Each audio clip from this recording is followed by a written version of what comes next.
नमस्कार, मी पंजाब डक. आज आहे 16 मे 2026 आणि मी आहे कोणतं गारखेडा, हे तालुका भोकरदन आणि जिल्हा जालना. या ठिकाणी मिरच्याचं पीक आहे आणि या ठिकाणी मी एक महाराष्ट्रातल्या शेतकऱ्याला अंदाज देणार आहे. तर राज्यातल्या सर्व शेतकऱ्याला सांगू इच्छितो, विशेष म्हणजे जालना जिल्ह्यात आहे. जालना जिल्ह्यात आणि भोकरदन तालुक्यामध्ये गारखेडा या भोकरदन परिसरामध्ये या शेतकऱ्याला सांगू इच्छितो की तुम्ही शेतीचे कामे करून घ्या. कारण की राज्यात उद्या 17 तारखेला अंदमान बेटाव मान्सून दस्तक देणार आहे. अंदमान बेटावचं मान्सून 17 तारखेला दस्तक दिली तर 10 दिवसमध्ये केरळला यायला लागतात. म्हणजे केरळला कधी येईल? 26-27 मेच्या दरम्यान केरळला मान्सून येणार. मग तिथून काय होतं, 5 ते 6 दिवसामध्ये महाराष्ट्रात येणार आहे. म्हणून शेतकऱ्यांनी शेतीचे कामे सर्वप्रथम करून घ्यावी. खास करून हे आपण भोकरदनमध्ये जालना जिल्हा आहेत, म्हणून या जालना जिल्ह्यात तिकडं आल्याच्या नंतर सगळीकडे असेच राहणार आहेत. म्हणून ह्या शेतकऱ्याला सांगू इच्छितो की तुम्ही शेतीचे कामे आठवा.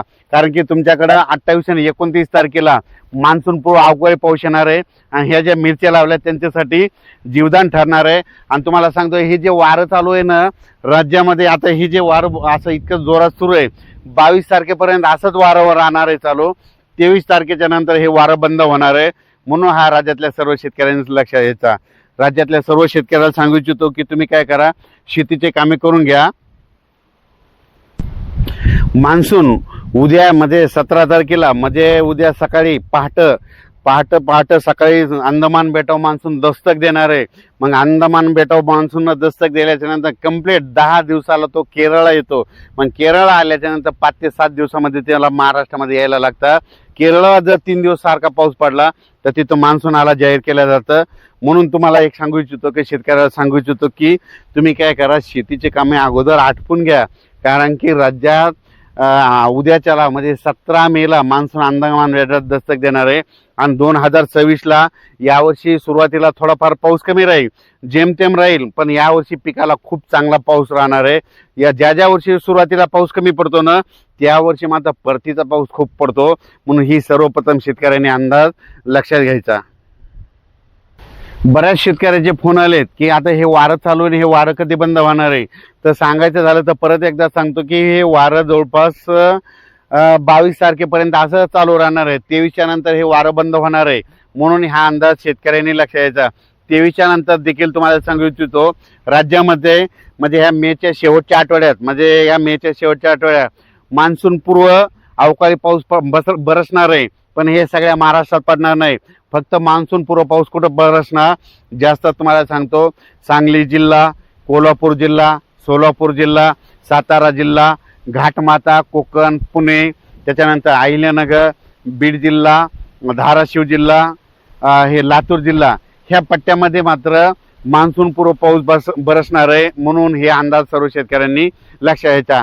ह्या जवळपास पश्चिम महाराष्ट्र सांगायचं झालं तर पश्चिम महाराष्ट्राकडं मात्र 21 तारखेपासून म्हणजे 21च्या नंतर 22-23च्या नंतर तिकडं मान्सून पूर्व अवकाळी पावसाला, पूर्वमोसमी पावसाला सुरुवात होणार आहे. म्हणून पश्चिम महाराष्ट्राच्या शेतकऱ्यांनी अंदाज लक्षायचा. पण विदर्भ आणि मराठवाडा आणि इकडं उत्तर महाराष्ट्र या भागाकडं मात्र हे अवकाळी जास्त येणार नाही. मग या इकडं विदर्भ मराठवाड्यात कधी येणार तर तुम्हाला सांगू इच्छितो, 27, 28, 29च्या दरम्यान म्हणजे मेच्या शेवटच्या आठवड्याच्या टायमाला मग मान्सून पूर्व पाऊस येईल. म्हणून हे अंदाज सर्व शेतकऱ्यांनी लक्षात घ्यायचा. तुम्हाला सांगू इच्छितो, सध्या देखील आज देखील म्हणजे सातारा जिल्ह्याकडे देखील, सांगलीकडं, त्याच्यानंतर कोल्हापूरकडं, त्याच्यानंतर कोकणपट्टी, पुणे ह्या परिसरात देखील आज पाऊस पडणार आहे. म्हणून हा अंदाज देखील त्या पट्ट्यातल्या शेतकऱ्यांनी लक्षात घ्यायचा. पण सध्या तरी मान्सून पूर्व पाऊस तुम्हाला एक सांगू इच्छितो, पश्चिम महाराष्ट्राकडे त्याचं स्वरूप जास्त राहणार आहे. आणि ज्यांचा ऊस, त्या शेतकऱ्याचे मला फोन आले, काही शेतकरी म्हणतात आम्हाला ऊस लागवड करायची, कधी करा. तर त्या पश्चिम महाराष्ट्राचे जे शेतकरी येतं कोल्हापूरचे, त्यांना ऊस लागवड करण्यासाठी सांगू इच्छितो की तुम्ही काय करा, म्हणजे 20, 21, 22, 23 तारखेपर्यंत तुमच्या सऱ्या हे ओढून रेडी करून ठेवा. कारण की त्याच्यानंतर मेच्या शेवटच्या आठवड्यात मात्र पश्चिम महाराष्ट्राकडे चांगल्या स्वरूपाचा पूर्वमोसमी पाऊस बरसणार आहे. म्हणून अंदाज लक्षात घ्यायचा. आणि त्याच्यानंतर राज्यात मात्र शेतकऱ्याला परत विनंती करतो की तुम्ही शेतीचे कामं सुरुवातीला आवरा. कारण की 17 मेला अंदमान बेटाव मान्सून दस्तक देणार आहे. तिथून 10 दिवस यायला केरळला लागता. केरळला 26, 27, 28 मे 3 दिवस तिथं केरळला पाऊस पडला, तिथं मान्सून आला जाहीर करणार आहे, ती देवभूमी आहे, त्या देवभूमीवर जाहीर करणार, मग तिथून तो पुढं प्रवास करणार. पण हे प्रवास करत असताना एखाद्या वेळेस पाऊस एखाद्या शॉर्टकट मार्गाने सुद्धा येऊ शकतो. म्हणून हे अंदाज सर्व शेतकऱ्यांना लक्षात यायचा आणि शेतीची कामे करून घ्यायची. अचानक वातावरण बदल झाला तर लगेच एक मेसेज दिला जाईल. तर पाहू शकता हे भोकरदन तालुक्यामध्ये हे मिरचीची लागवड करतात, उन्हाळ्यामध्ये मिरची लागवड करतात. यांना हे पीक जमलेलं आहे आणि यांना ह्या मिरची पिकाचे पैसे देखील होता. आता ही इतीत मिरची झाली. संपूर्ण भोकरदन तालुका सोयगाव सगळीकडेच ही मिरचीची लागवड करतात आणि हे मल्चिंगवर करतात. त्यांना पैसे खूप होतात.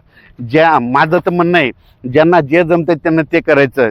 म्हणजे निसर्ग म्हणतं पाऊस जास्त तर पावसावर येणारी पिकं करा, निसर्ग म्हणतं थंडी जास्त तर थंडीवर येणारी पिकं करा, पण निसर्गाच्या विरोधात जाऊन शेती करू नये.